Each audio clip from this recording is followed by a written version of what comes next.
শুক্রবার রাতে বোমা উদ্ধার ঘুরে চাঞ্চল্য। উদ্ধার হয় 15টি তাজা বোমা। মুর্শিদাবাদের সালাল থানার উজুনিয়া থেকে উদ্ধার হয় এই বোমাগুলো।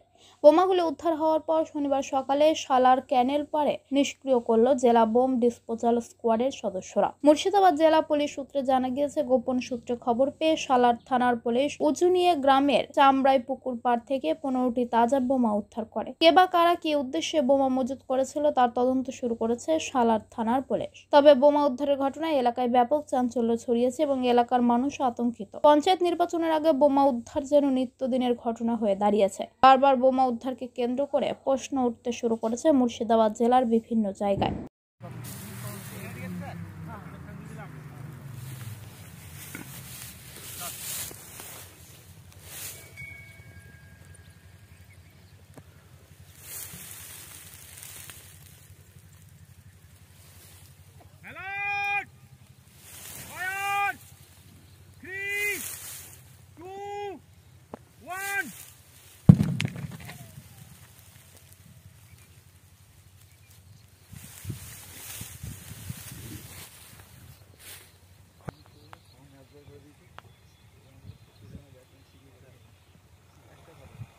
মুর্শিদাবাদ থেকে জয়দুল শেখের রিপোর্ট, NBTV।